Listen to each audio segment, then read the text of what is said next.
All right, Tuesday morning of the new time. So anybody who shows up, I appreciate it. I know it's an adjustment for some people, but the people who are here, well, welcome. So probably most of the people are probably from the East Coast, because for them it's like 9 o'clock. On the West Coast it's like 6:30. So extra morning to you, Danny. You finally got up, and Danny, you have no excuse. You're on the East Coast, so this should be like almost like 9 o'clock for you or something. So what's this Stream Elements running in the chat? You have any idea?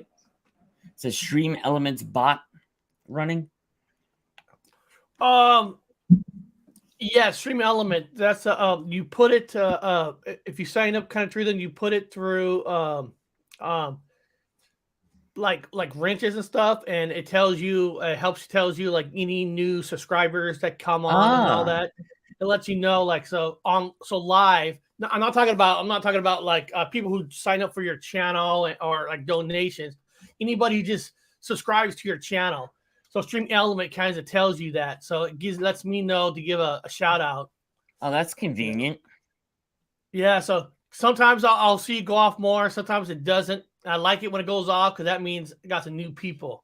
So yeah, that's so if anybody who's not subscribed want to try it out for me, try it out. Let me see that Stream Element working its best. Yeah. So cool. Beyond that, guys, we got a lot of stuff today. We got some cryptids, we got some Ed and Lorraine stories, got some UFOs, and got this weird monkey still living in an abandoned mesa after this place supposed to be used to help monkeys, but then they found out that they did experiments on them, which is true story, out there in Arizona. Those freaky people in Arizona, what the hell are you doing? Trying to pretend that you're helping out with these monkeys, and then you're just letting companies do their test on them. What's up with that? I don't like that. That's up, Shame on you people. Shame on them. Shame on them. But we're going to go right into the cryptids.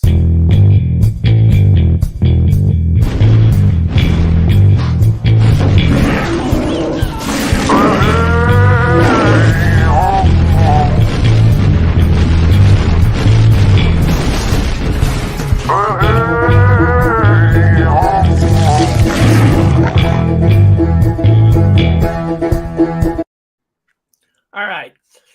I don't know if you guys ever heard of, some of you might have heard of this, some of you might not. The devil monkeys. What the hell is a devil monkey? And if you don't know what a devil monkey is, God, you came to the right channel. You're going to learn. This one is actually called Haunted Virginia Devil Monkeys. Devil monkey sightings in the Appalachians can be traced back as far as the 1920s. Descriptions of these creatures vary, however, certain characteristics are commonly reported, such as dark hair with white hair on the neck and belly, a dog-like snout, pointed ears, and long claws and teeth.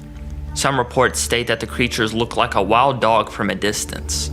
The size of devil monkeys vary greatly. Witnesses have described the creatures being anywhere from 3 feet to 8 feet in height. The commonly reported trait among devil monkeys is very aggressiveness. They seem to be very territorial and are vicious predators.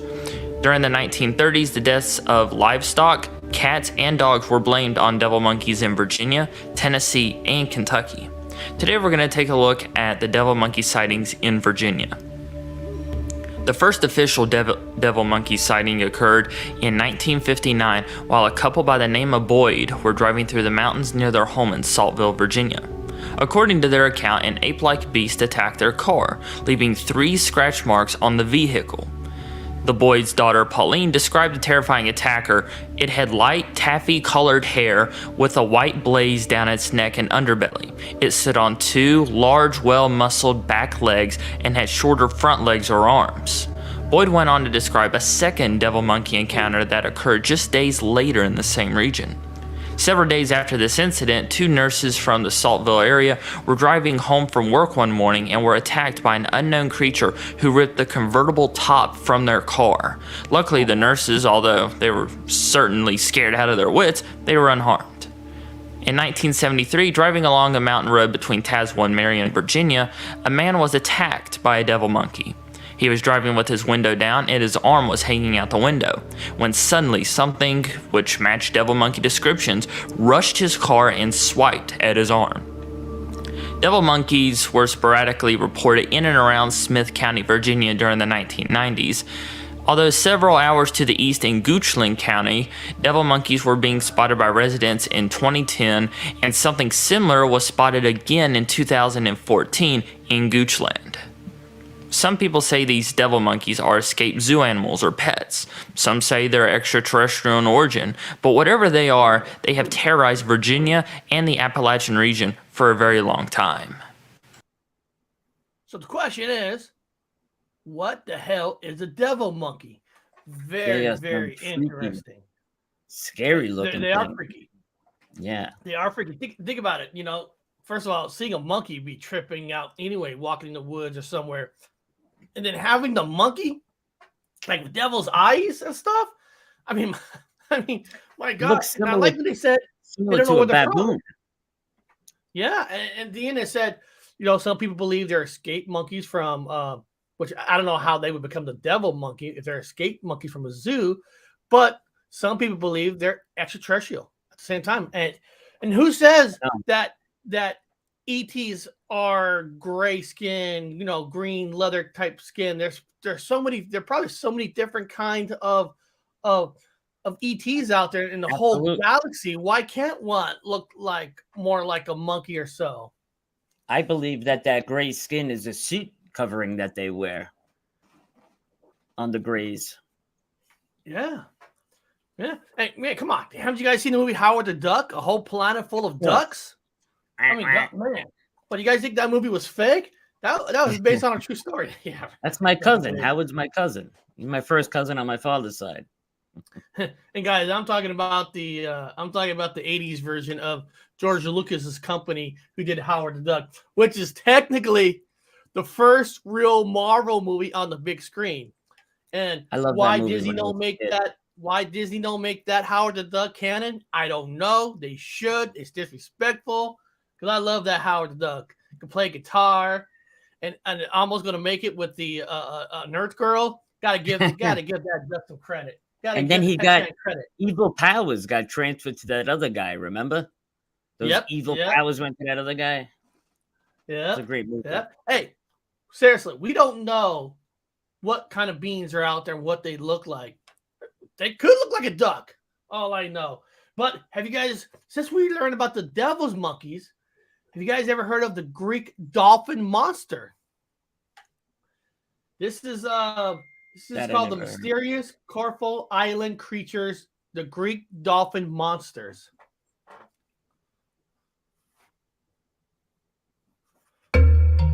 The Greek dolphin monster is a strange dolphin-like animal sighted 2 times off the coast of Greece by tourists.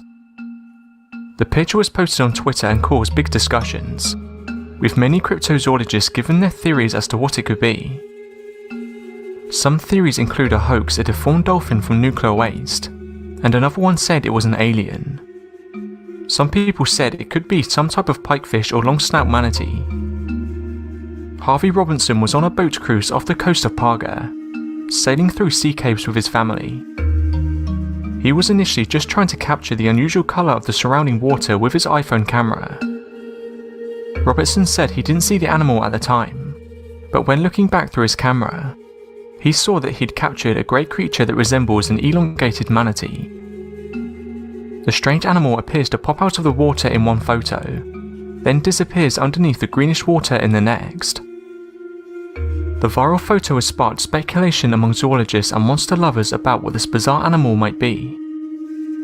While the image has some superficially similar features to various animals, it does not look like any animal we know. All the ideas are interesting, but there may be a more simple answer. Zoologist Dr. Darren Nash of the National Oceanography Centre at the University of Southampton believes that a skin sample of the creature would reveal high concentrations of polyvinyl chloride. In other words, he believes that the creature is actually a plastic freeboard fender, an object attached to boats to protect them from damage. This explanation is believed by many cryptozoologists. He said the following: "The object never quite made sense as a live animal. What's with that round black marking identified as an eye? And why is there another hole near the tip of what looks like a snout? And where are the flippers or fins? I then remembered seeing exactly similar features in curved boat fenders. These structures fit over the sides of boats and protect them from dock walls. They often have a shiny look that resembles the skin of animals like dolphins, and this feature obviously made people think that the object looked like an animal. But many have argued this, saying that in some pictures you can see a body, and that the creature doesn't look like a boat fender. But what do you think these pictures show? Let me know in the comments. Kind of interesting. That does not look like one of them rubber fenders that you put over a boat. No, no. I mean, if you really look behind the eye, you could see 2 ears. You could see a body. I mean, if it was just the head portion of that thing, okay, maybe, but no way. There's a body there. Somebody's challenged my knowledge. Duck was made by Steven Spielberg. No, it wasn't. And it's not a Mandela effect or anything. Let me just show you. Produced by George Lucas. This was made by George Lucas' company, Lights and Magic, using their special effects. Now, Steven Spielberg is friends with George, so Steven Spielberg could have been on set, gave someone advice, but the movie was not made by Steven Spielberg. It was always made by George Lucas. Just so now that. But going back to that picture, the ones say it could be a deformed animal, a deformed dolphin. I mean, listen, is that a possibility? Of course, we can't say that for a fact because we don't have this thing with us. We're not experimenting with it. And I'm glad we don't. Yeah. But it doesn't mean it's its own little species. We find species all the time. We just did a show yesterday where they found these species in Arizona after a flood of water and stuff. They look down there. They have these like little That's things. right. Yeah. They find species all the time, and it doesn't have to be tiny. They could be big in certain areas that are not populated by a lot of tourists or a lot of people. Think about it. If you're some kind of an animal with some intelligence, you probably have your family and yourself in a place where there's like almost no human contact. Because people know if you look different, people are scared of you. They're scared of it. People are scared what they don't understand. And that's a fact. I mean, if it was me, if I was there, I want to know can I feed it some fish or something? Can I want to feed it kind of, I don't know what to feed it, but I just would love to. Doesn't it almost remind you of like a hippopotamus baby? It does, doesn't it? Right? Yeah, it really does.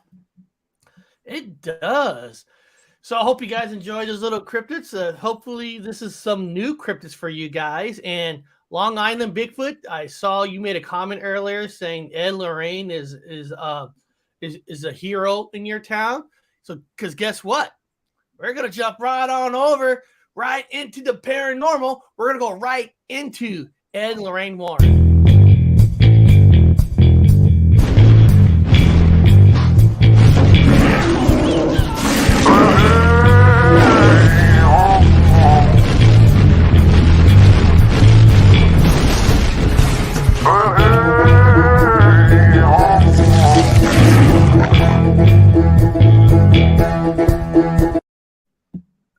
People trying to challenge me today. I said, Chris, the Walking Legend, I said that Howard is a Marvel character and was technically considered the first Marvel movie on the big screen.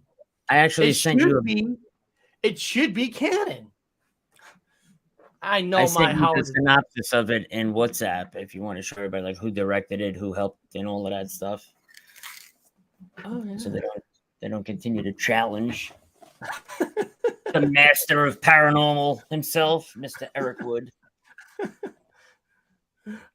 I know so much about this Howard story that I actually did a whole show, believe it or not, on my Horror Talk channel when I was actually doing it. based on the Marvel comic character of the same name. The film was produced by George Katz, with George Lucas, an executive producer, and all that. And the thing is about this movie, the reason I know a lot about this movie, because this movie almost technically bankrupt George Lucas Special Effects Company, because he put all this money in it using technology that they haven't never been used, and the movie flopped. It flopped. I loved it, but I thought it was great when I was a kid. I thought it was great too. It almost cost George Lucas to go bankrupt for his special effects company. Not for the money he has from Star Wars, but the money he had for the special effects. They actually almost lost money. Now, Ed Lorraine Warren. This is always so weird to me in the paranormal community, because I go to all these communities. There's a lot of people in the community that just don't like Ed and Lorraine Warren. They call them frauds. They call them this, and I don't understand why. Because first of all, most of us probably weren't even born or just babies when they were in their highlight of their career. I think Ed and Lorraine was like one of the originals, because there were investigators even before them, but they were like that first TV personality where Ed shined when he was interviewed. He would shine when he had the screen on. Now, I know there's some cases that they weren't like 100% involved. They made some movies on them that they were like fully involved. But listen, they were there at these cases. Right. We all know movies have to exaggerate on purpose to sell the movie. Of course. You know, like the Conjuring's house.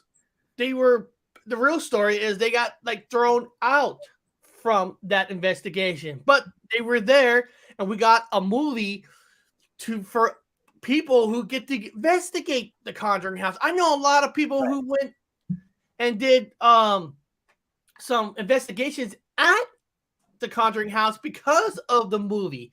That's what the great power of Ed Lorraine and them did for the community. They kind of helped, like, remember, they're back in the day where, first of all, we talked about this yesterday, that you weren't guaranteed to have a TV show, guest appearance, a movie, or any of that. So when you go on air back in those days, you're taking a chance of people calling you a whack job, craziness, or whatever, you know, because nowadays you only need like 2 or 3% of the community to like you to be considered success. That's right. Of all the social media, you don't need everybody. You only need like 3% with the amount of people that's on this continent. More or less, you need everybody. But back then, man, I'm going to show you guys this. This is kind of a cool video. There's some footage, interviews with the group. It's called The Creep Side of NEPA Video Vault. The Smurl Haunting, West Pittston, Pennsylvania, featuring Ed and Lorraine Warren.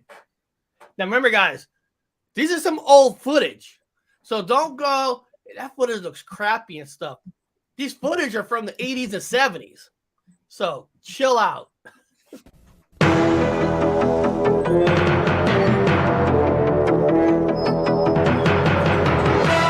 The haunted happenings one Luzerne County family told about put their home in the national spotlight back in the 80s. Their tales of terror had experts and curiosity seekers from all over flocking to that house where the Smurls live. The so-called possessed place is what makes this one of Newswatch 16's biggest stories. Scary scenes from the nightmare. Just a flick to most, but to the Smurls, they really lived it. 1986, Jack and Janet Smurl went public with a story of demons invading their West Pittston home. Being made afraid to live is what it has come down to. Jack Smurl told of the living nightmare, one that included levitations, screams in the night, his kids and dogs thrown around by ghouls, and a violent ghost that raped him. Pick the mattress up and drop it very rapidly, like this. Like that. Like this looks like a carpet, just like a carpet, like you would, a housewife would have a carpet and shaking it out. You go to bed waiting, listening to make sure that the children will not be hurt. The haunted hoopla drew the crowds here. It was a circus atmosphere outside. Reporters, photographers, the curious. The late Scranton actor Jason Miller, who played the priest in the movie The Exorcist, made a cameo back then.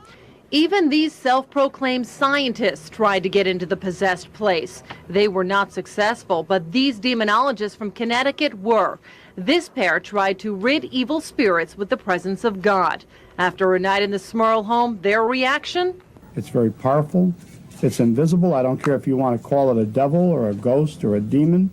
There's something in this home which has the intelligence to inflict physical and psychological harm upon this family. Then a famous mentalist got into the act. The amazing Kreskin set out to downplay the demons and show the mind is stronger than the ghost. I want all of you now to think of the most violent thought you can imagine. Oh! Their emotions shattered, the Smurls turned to this priest. He studied unusual phenomenon in New York and felt chasing the spirits out and exorcism was the last resort.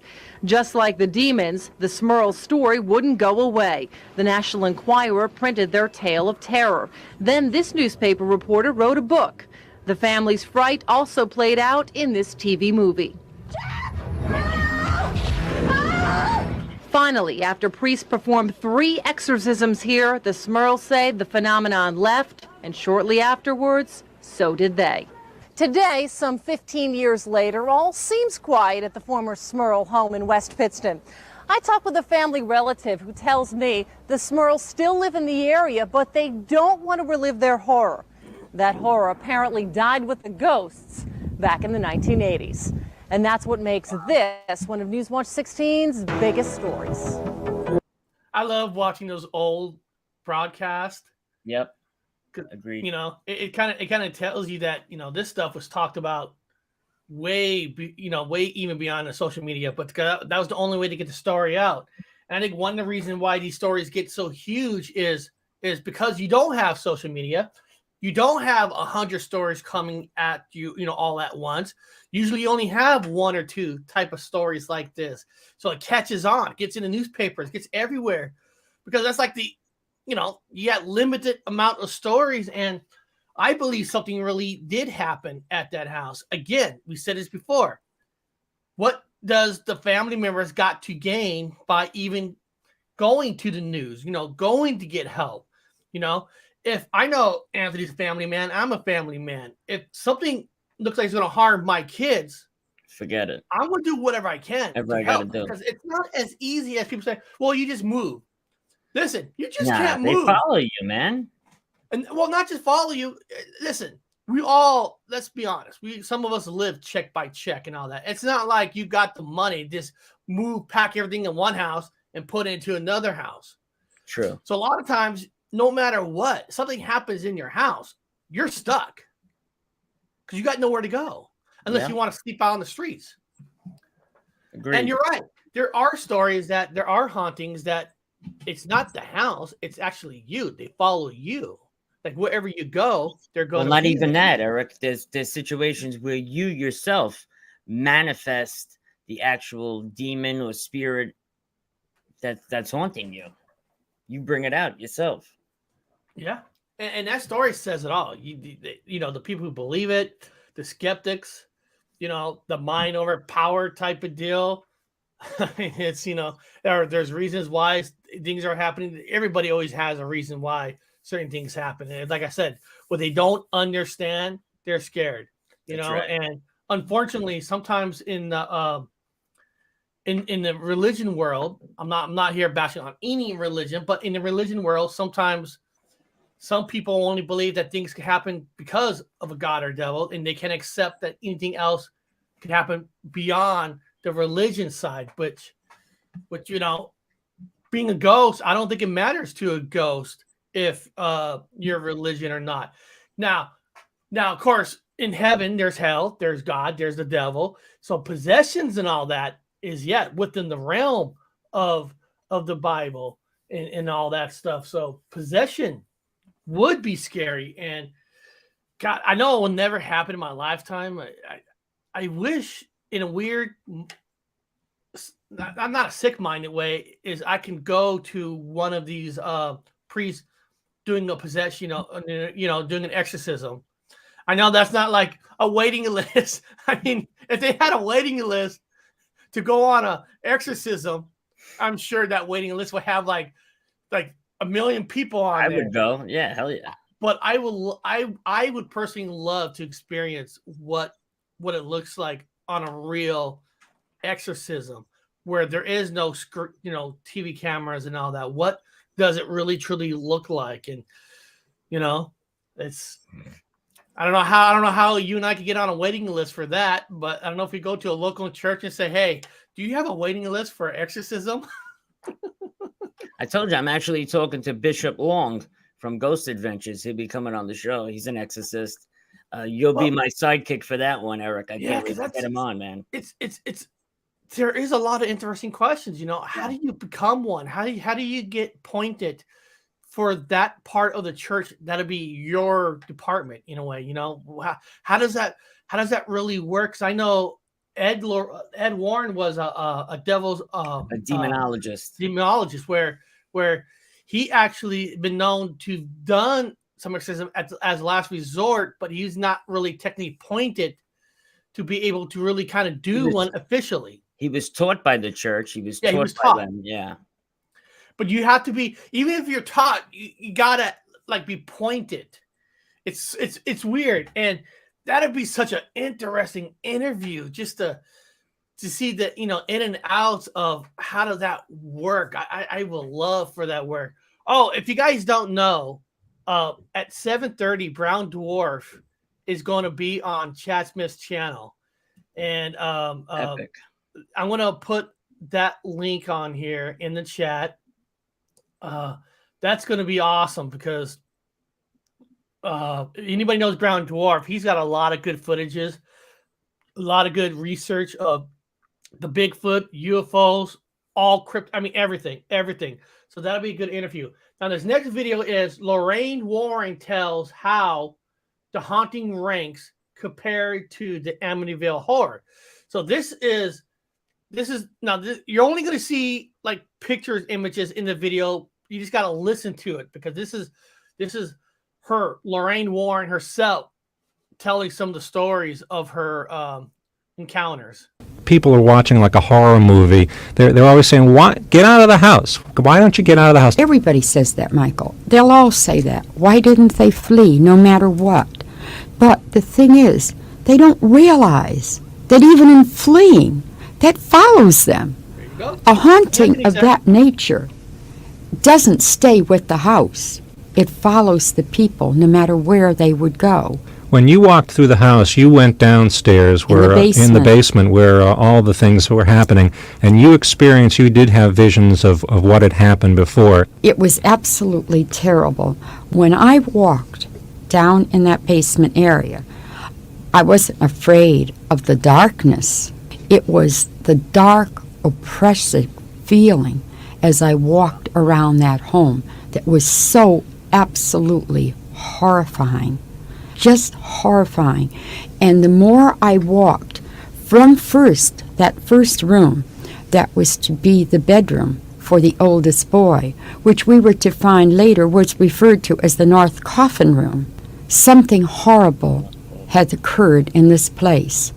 And I could see all these charred bodies. It was terrible, Michael. How would you rate this experience with either the Amityville Horror or other cases, famous cases that you've been involved in? Let me say this. The Amityville case that we became involved in 1976, Michael, affected our personal lives more than any case I might say that we ever worked on. But this case of the Snedeker family, on a scale of 1 to 10, I would give this a 7. Has there been any cases of 10? Where you have possession of an individual, such as the farmer in Warren, Massachusetts, that resulted in Ed's massive coronary in 1985. For the people that are only familiar with possession through the movie The Exorcist, was there anything in there that was accurate? Yeah. If people don't know, one of his exorcism kind of thing actually gave Ed Warren a heart attack. Yeah. During that. Now you could say, well, it wasn't a ghost, wasn't that? Maybe it was the act. It doesn't matter. During an exorcism, Ed actually experienced a heart attack at that moment in time, whatever, if it's caused by the devil or a ghost. So that's how. Think about it. The reason I'm bringing this up is, say people think it's a hoax. If it's a hoax, in his mind, he knows it's a hoax. He's not going to get a heart attack from a hoax. No way. You have to personally believe in it to get your heart to that point where you're on the edge of having a heart attack. Now, I'm not here to tell you that he was never on the edge of a heart attack, but it had to be enough there to really cause him to go into a heart attack. So to me, that tells me that is not a hoax. But I mean, you guys can have your own opinions. I love people's opinions, and don't let anybody tell you that your opinion doesn't matter. Your opinion does matter. Here we go. Yes. The case was based on a true case history. I know about that, but you know how Hollywood will take a true case and turn it into I was raped by a ghost. All right, remember the head turning? Well, you know that can't happen. There is no way at all death of the physical body would occur quite quickly. That is more or less a telepathic projection to say the clergyman or whoever would be there to create that horrible fright. They are projections. They're not literally happening in front of you. They are being projected to you by the spirit to terrify and to frighten you. But yes, there's a great deal of that was very factual. Actually, the possession in this particular case was of a boy and not a girl, as in the book, The Exorcist. What other things rang true for you? What about the famous pea soup scene? I have seen them vomit, but I don't know about that pea soup. Messages written on the... Yes. Oh, yes, the farmer had messages written on his back as if by some sharp instrument in French Canadian. Does any particular area in the country or in the world have more than its share of this sort of thing? Mm-hmm. New England. Why? Because it's the oldest, most inhabited area of the country. So there is far more phenomena. And the older an area, the more chance of tragedies. And tragedies bring about the ghost syndrome. Man, it's just... I could listen to their stories all day. I mean, there's tons of footages of on their stuff. I know their son-in-law, they still, because they passed away, of course. Mm-hmm. You can still go into their house as a museum and check their stuff out. I know they do a big thing on Halloween. You can see the original Annabelle doll that's there and all that, and of course, Lorraine, before she passed away, she'd been on a lot of different shows, and I remember watching her. Sometimes she would appear on an older paranormal show before Ghost Adventures and them called Paranormal State. I don't know if any of you guys remember Paranormal State. I actually enjoyed Paranormal State, and once in a while on that show, they would bring in Lorraine Warren to give her she's a known medium and all that. Now, on your part of the country, Anthony, where you live on the East Coast, and these people are from the East Coast. What do you guys on the East Coast, what do you feel the flavor is for Ed and Lorraine Warren, the original paranormal investigators? I told you my grandmother met them many years ago. My grandmother was an actress, and she had met them one time in passing. And my grandmother had I guess you would call her like a clairvoyant. She kind of knew things before they were going to happen. So that was really cool for her to meet them. And, I've heard stories that my grandmother used to tell us, kids to scare us about their hauntings that they went on. But don't forget, the church used to send them to a lot of their cases. Yes. So when the church is sending you somewhere, there's got to be a good amount of credibility to get them involved. They would get the approval of the state on some cases because they didn't charge money to these families. People got to understand that they weren't. Now people say, well, they made books. Listen, they got to make an income somewhere. Okay. If they can't get money coming in, how can they do these investigations? But the families that they helped, they weren't getting money from these families. Right. And these families truly needed assistance. There was some crazy shit going on in their homes because Ed and Lorraine just didn't take any case. They would go check the case out before they made a determination whether they were going to take it or not.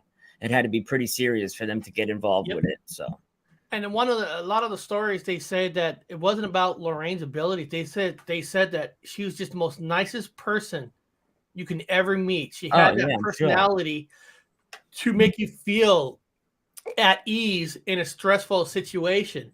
She kind of had that gift of that. Now Ed was more, he was more man. I guess you could say that he's the original Zach in a way, because he would not back down to the point we were talking about where he actually got himself a heart attack during an exorcism investigation. Something got him.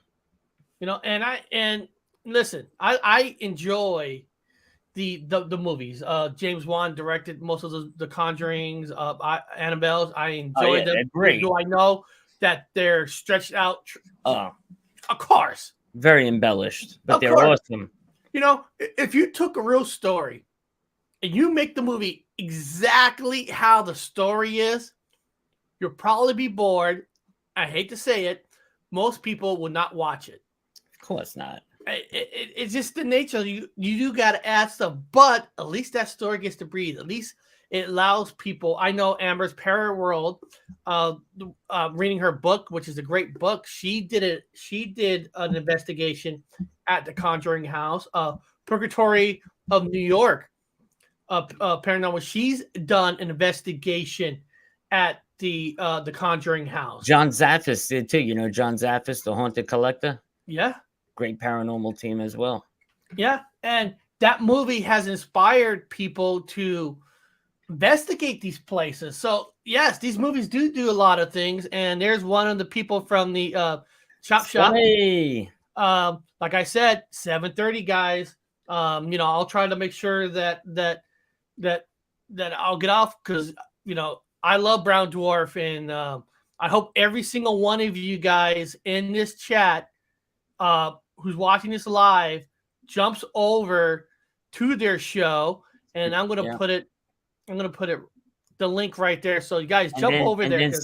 And then Sonny's got his birthday coming up in 3 days, everybody. So make sure you're on the Paranormal Chop Shop to wish him a happy birthday. Yeah, and by going over there, you're not just supporting their show, you're supporting Brown Dwarf, who's very strong in the community. You're showing Brown Dwarf that we're behind you. We like your footage and all that. So I had Brown Dwarf. Brown Dwarf came on my show, and he was amazing.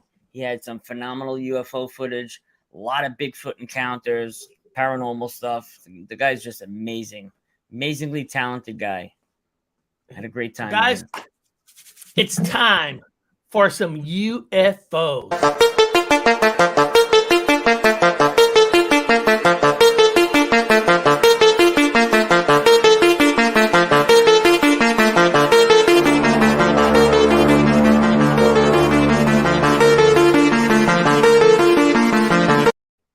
I'm trying to Justin wrote, Eric, what's that bloke holding in the picture, mate?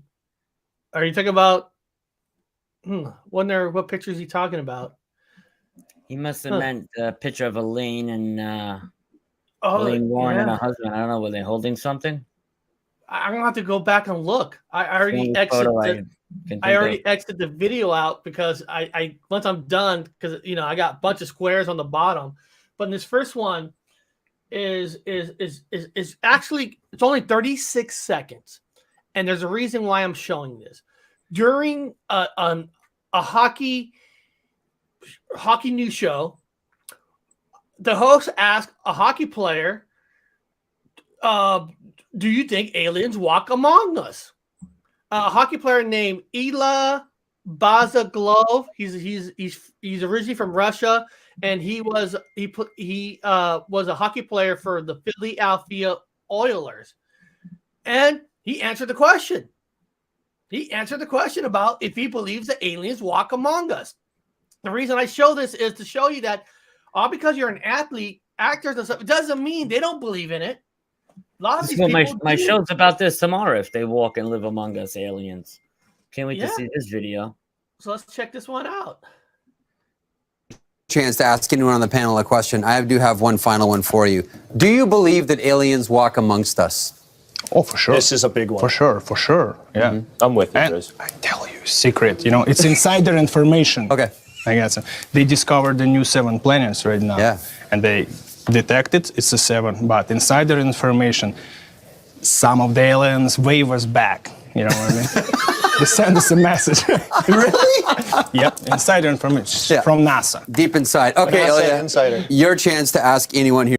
That was it. I told you right it was only like about 30 seconds. But he said yes, he does believe that aliens walk among us. And I appreciate anybody, because listen, look at the rest of the people that's on that panel. You know, and I know they don't believe in shit like that. When they're asking it, he was asking kind of like a joke, and he's just like, yes, I believe it. NASA just found this too. And I appreciate that. I respect that. 30 Absolutely. seconds of pure appreciation for this hockey player. Got to get him on the show. I do. I want him now. I do. Because it's, you know, and he knows people are probably going to make fun of him. Fuck, first of all, he's a fucking hockey player. You don't miss. I'm going to tell you guys something. You don't mess with a fucking hockey player. Those guys, football players are tough. These fucking guys. Not like hockey players, man. Think about 250 pounds of pure muscle skating on thin pieces of metal. Teeth knocked out. They're allowed to fight. That was my sport growing up, man. I was a hockey player. So this one is searching for alien life in Mars photos. So this is Mars photos again. I'm curious about these photos through Anthony and all that. So let's check this out. What does a Martian look like? Hollywood depicts little green men. Years of Mars exploration have produced some scenic pictures, but no signs of life. Or are there? The internet has exposed the truth. Pictures of Martian rats, iguanas, floating rocks, mysterious woman, and yes, even an Imperial Star Destroyer from Star Wars. We took the pictures to the streets of London. And this is the latest that the internet's buzzing about. What do you see? That's got to be a spaceship, isn't it? I think it's a crab. A crab? I saw that one. That looks like a chick, doesn't it? It looks like a lady, right? That looks like a frog. A lizard. Gecko. Oh, it looks like a proper pyramid. Yeah. It's probably of natural origin. We put these... You know, I want to back up to that one picture right there. I mean, listen, we're not on there. We can't tell you exactly how, you know, what these really are made. But that one right there truly does look like a shape of a pyramid. 100%. 100%. Now, like I said, I can't tell you if that's a real design pyramid by a UFO. I can't. Of course, we can't. We weren't there. But I understand that rocks get made. Unfortunately. Yeah, I know rocks get made and stuff, but it just seems like too clean cut. Oh yeah, it's a 5-sided pyramid. That's clean cut. And the 5-sided pyramid, you can overlay the image of man over that, and that's allegedly what that depicts as well. So could be that beings that were more like us were on that planet at one time. Yeah. Natural origin. We put these pictures to their source, NASA's Curiosity rover team. There's no group that would be more happy to see such a thing than the 500 scientists around the world who work on this Curiosity rover. But so far, you know, we haven't seen anything that is so obvious that it would be, you know, similar to what these claims are. Bullshit. But what about that mysterious woman? You know, she'd be a few inches tall and hasn't moved in a few months, so we don't really think that's what it is. Or what about the rats and iguanas? It is funny that there are people out there who think they're the experts. They know exactly how tall and big and all. You don't know nothing unless you set foot on that planet and look exactly. With your own eyes, unless you're there, you don't know. That's right. And who's to say these aren't statues of these things that we're looking at? Yeah. You know, carvings. But I believe to show all people's sides. That's what we do. Show all people's sides. But I hate when people think they automatically know more than you, because none of us really fully knows unless, like Anthony says, and not just stepping there. Listen, if we have to step there, we have to wear suits and stuff. Right. We can't even touch it with our own bare hands. You have to have everything on to even try to feel it, what it is. So, you would have to collect it, bring it back to the ship for Yes. analyzation and all that stuff. Yep. No evidence of Martian iguanas or rats at this point. Every picture is just eroded rocks and shadows, tricking the brain, says NASA. Are you guys just holding back on us? Have you found it and you're just like 10 years is a good time frame to let it sink in before the world knows? Are you holding out? Yeah, I don't think we could do that even if we wanted to. Every one of our images is put on the internet very soon after it comes down to Earth. Yeah, chances are, if there were something so dramatic in one of the images, it would be found out on the internet before we even get to make that discovery. So keep hunting, internet. You still may yet discover alien life. Also keep in mind, NASA predicts we'll discover otherworldly beings by 20. Now, you know why I don't care? Now, I understand his point. He thinks that they should have all footages before it even gets to the market. But the thing is, that's their programs is all paid by taxpayers' money. So that means we all own a piece of every footage, every machine that they send out to Mars. Us, the taxpayers, we pay for that. So it should be given to us at the same time as them because we're the ones that are paying for it.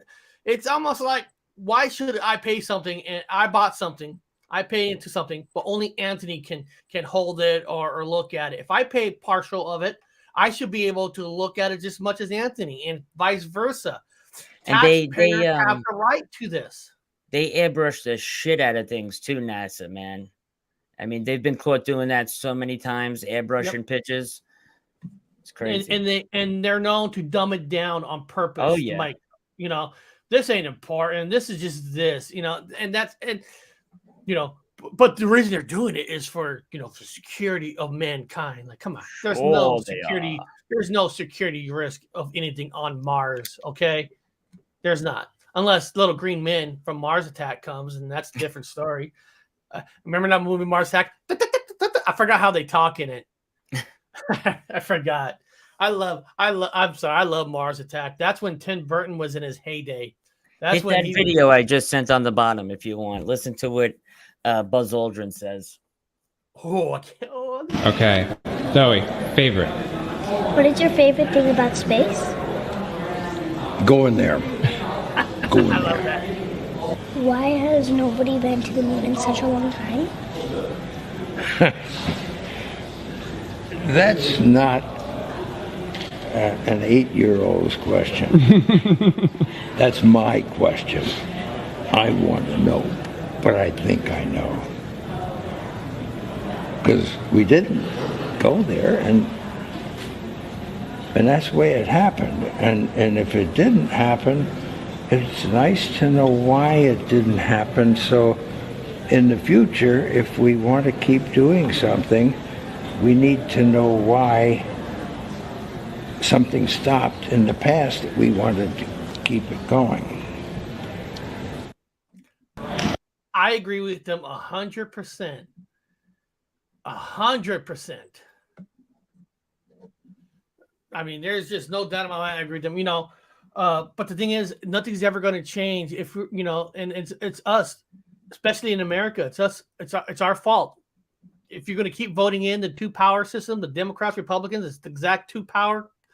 Nothing's ever going to change until you start bringing in independents, people that don't have an agenda with the two parties. We might be able to start seeing more things, but until you get rid of the two main gatekeepers of everything, nothing's ever going to change. Well, that's what they want you to think with SpaceX now, having SpaceX involved in the space race. They want you to think that they're bringing in private agencies, but those private agencies have just as much power as the military, man. They're in bed with them just as much as, having your own military up there. Oh, God, yeah. Oh, God. You know how much funding SpaceX got especially when Trump was there? Billions. Trump loved Elon Musk and them. I mean, they were just as funded as NASA. More. You're right. They were actually more funded than NASA. So they all are in with the government, and you think Amazon, what's his name? Jeff Bezos. You don't think they get a kickback from the government? You know, what we found, we'll give to you. What you find, you know, it's all interlinked. It's like you said. It's like we have almost like 4 different governments running everything. You got the corporations, you got the Democrat government, the Republican government. I mean, you got so many governments, and we're never gonna get anywhere because we're the fuckers that vote the same people in. It's our fault. I'm serious. Well, Eric, but even though he's not as good, but we gotta vote. But he still belongs to the same party. Why? That's right. What about the independent guy? But he never has a chance. And I always hated that. That person never has a chance. He doesn't belong to the party. He doesn't have a chance because of the way you think. I hate to say it. Now, this next one is actually a video, a UFO footage that's actually I got from UFO Man's channel. UFO Man has a kick-ass channel. Anthony himself has been on his channel a lot. Good friend of mine. He's a great friend of his, and this is one of his videos called Silver Black Oval UFO Rises, Changes Direction, Enters Hyperdrive, and Disappears. So this is from the UFO Man's channel. Hey guys, it's UFO Man. Here's a clip of a dark object moving toward the right side of the frame at a significant clip. It will come to a complete stop, rise up, change direction, accelerate off until it disappears. Take a look at this because it seems to me like it could be a credible UFO sighting as indicated by multiple UFO reports that have been made over the last few decades that have also shown this kind of behavior.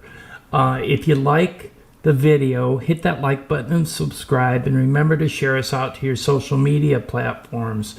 Also coming up are a couple enlargements, run through a couple different colored filters so you can get a closer look.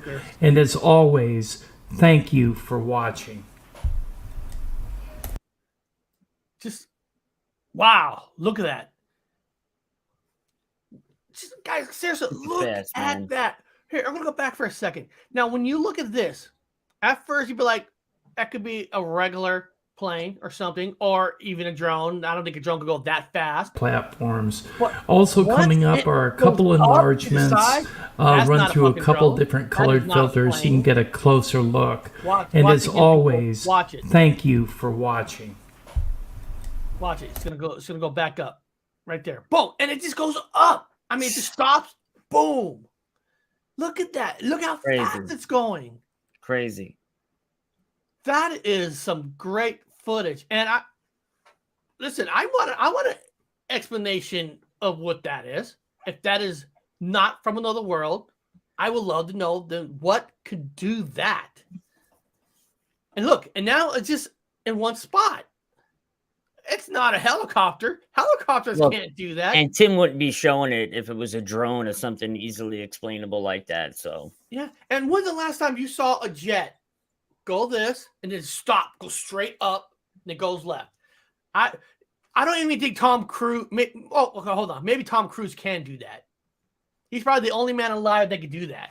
It's pretty sick footage. That is some awesome footage. I mean, that is just, I mean, where's the part? Oh, I love the part when it just goes straight up. Right there.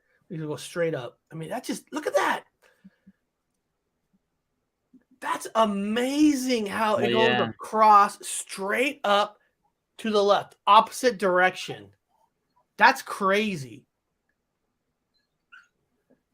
That is flat out crazy. That is crazy. Now this next one is I got another one called Weird Earth Skyscraper Sized UFO Floating Over the Clouds. So I'm gonna put this on. 2018.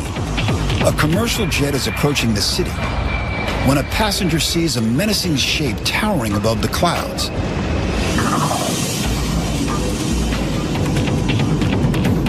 It's massive. It's the size of a skyscraper at least. It's a huge formation. It's just hanging there. It's not moving. The mysterious white and gray formation has a vapor-like quality, but it looks and behaves like no cloud ever seen before. It's like a column of smoke, or almost like a very narrow pyramid pointing directly up into the sky. This can't be real. But what's going on here? I wonder what. First of all, I'll keep playing it. Anthony, have you seen it? Have you heard that this is a hoax or anything? I was just going to ask, where did you find this? I'll give you the link of the channel where I got it from. Never seen that before. Okay, I'll find the original channel. It could be. This is nuts. 35,000 feet above the surface of the Earth. A strange vertical shape. It's not what you want to see out of your plane window. Like the turret of a fairy castle. Impossibly high in the sky. Is that even a cloud? It's so smooth and perfect. What is it? And what is it doing? It looks like a rocket, but it's not really moving. It's just kind of hovering. This is unlike anything I've seen before. A towering gray mass appears outside an aircraft window as it approaches Kumamoto City, Japan. We're flying 32,000 feet in the air, and out the passenger window you can see this spear rising out of the clouds. It looks completely unnatural, like nothing you've ever seen before, and certainly nothing you've ever seen in the sky. Look at the black and certainly nothing you've ever seen in the sky that high up. Black dots around it. Yes, like little. Initially, scientists fear an erupting volcano has sent a cloud of ash into the path of approaching aircraft. But there are no reports of volcanic eruptions in the area on the day the footage was recorded. That ain't no friggin' So there must be another explanation. It's not impossible that this could be the exhaust from a rocket blasting through our atmosphere. Wait. But meteorologist Dan Schreiber doubts this has anything to do with Japan's space program. I don't think that this is a Japanese rocket launch. Most rocket launches, there's going to be a smoke trail behind it. This particular object is just hovering with no smoke trail. It's just hovering right there. And furthermore, there is no record of a rocket launch in that area in August of 2018. The eerie formation was visible to the filming passenger till the aircraft dropped down into the clouds to land at Kumamoto. No one can definitively explain what it was. It's too bad that that passenger plane didn't pass closer to this thing, because I want to know what it is. I want to know what them black objects are on the bottom of it. I know. You see those like black little dots earlier in the footage. There's somewhere. I can't right there. Where was One, it? two, there's a couple 4. there. You see like right there. There's 3 black dots to the left of it too, and there's 2 on the right. It's crazy.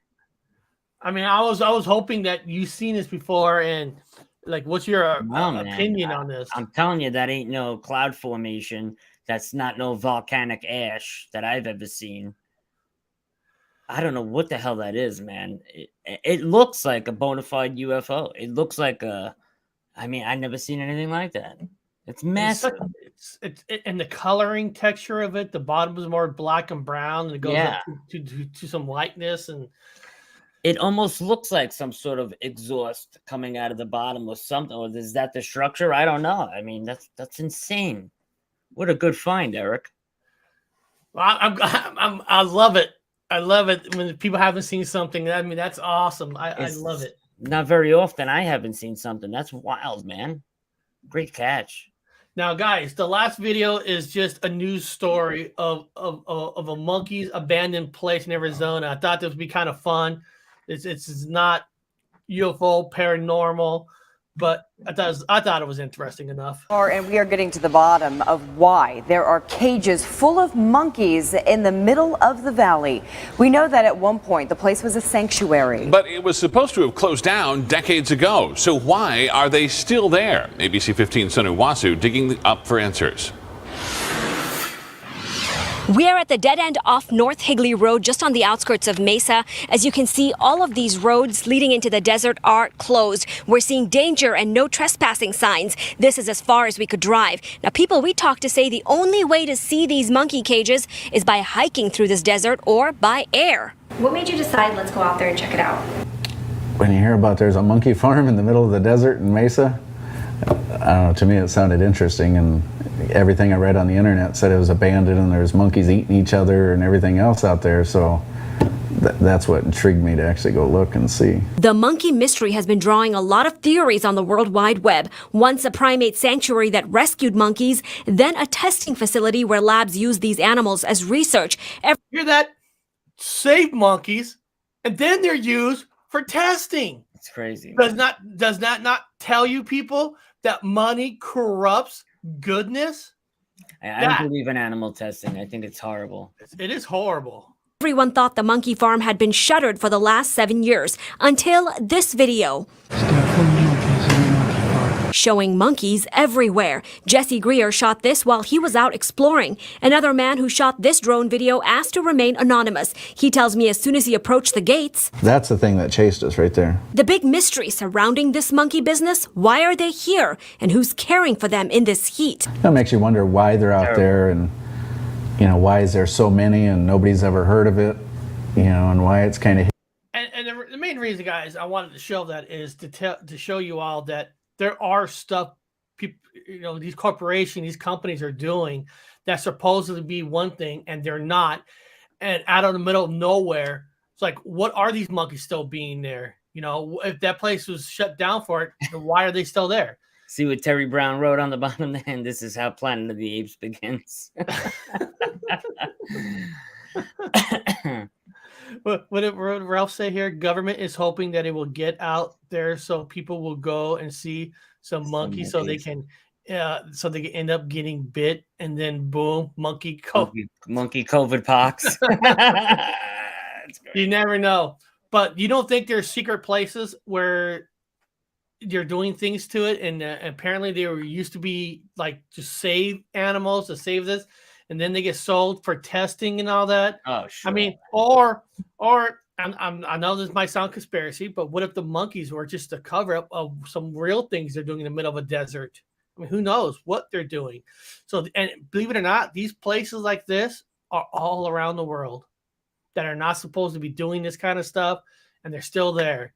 Terrible. And the sad thing is, they don't have to answer to nobody. The governors don't care because they make tax money off of these people. It's you scratch my back, I scratch your back. I'm sorry, that's just the world that we live in. Yeah, it's just the way of the world. Yeah. So guys, I hope all of you enjoy today's show, and I hope a lot of you jump on over to Chad Smith's channel. Looks like they're not on yet, so maybe they're waiting for us to shut down. I don't know. I don't know. They're always 5 minutes, 6 minutes late. They're not professional in that point of way. When I say we come on, I might be 2 minutes late, but that's about it. And don't forget, tomorrow Unidentified S4 Witness Wednesdays, come hang out 12 noon Eastern. We're going to talk about aliens living among us. Yeah, and I'm actually getting that link right now for tomorrow's. Where is it? Tomorrow is the 31st. It's God, time flies quick. I know, right? It's already going to be September. It really does. And here we go. That's tomorrow's. And I'm going to put my thumbs up even before I even watch the episode. Yeah, homie. And there's the link for tomorrow's, and it's called Alien Among Us Witness Wednesday. Is this more of an open panel, or do you have a couple people that are coming on tomorrow? Well, I'll have Andy on tomorrow, of course. It'll be his last Wednesday. Then he goes into training for like 2 months. So it'd be training with the new job and get himself situated. So while he's gone, I'll have a whole bunch of guest hosts. Well, not a whole bunch, but you, Eric, Connor, Akashi, Chris, Ron from Cosmic Neighbors. But as always, on the second half of the show, we open up the panel. Danny Stanton, you're welcome to jump on, brother. Anybody that wants to come hang out, come hang out. Well, I'm not training until next week, so maybe I get to jump on. Yeah, of course. And then Chris and I have a show coming up September 10th. That's going to be amazing. So go check out Mind Forked. There we go. This is going to be an exceptional show. You guys are not going to want to miss. Oh, here. Head over to Mind Forked and hit that notification bell. I feel bad. Here. Mind Fork, I just gave you a wrench. I didn't realize you didn't have one because on StreamYard it doesn't tell you who has a wrench or not. So put in your link so people know how to get to you. Drop the link to the show, Akashi Chris, so everybody can find it that doesn't know about it. Yeah. And she has a phenomenal channel, man. She's extremely talented. Extremely. She had Blind Frog Ranch on there. She had Call the Crusher on there. I mean, just amazing guests. So go support that channel. She's awesome. I love her. And catch Chris, I'm actually going to be doing another show tomorrow at the same time in the morning. I'm going to get some videos ready, and you want to jump on as a guest too tomorrow. Kind of get that morning started, get it ready. I was thinking, why not do a show tomorrow? Because you have mine, then you got Anthony coming up. It's just a fun day. So if you're not doing anything, Cash Chris, jump on too. I love to hear more opinions. Her personality is so addictive, man. She's just an awesome person. You're going to love her. She reminds me a lot of Connor. They just got that personality that kind of like just, She's extremely intelligent. She's really big on ancient sites and all of that. Puma Punku, Gobekli Tepe. I mean, she's like a Rhodes Scholar when it comes to talking about that stuff. So great person, great friend. Beyond that, guys, I'll see a lot of you over on the chat Smith because we're going to support our friend Brown Dwarf.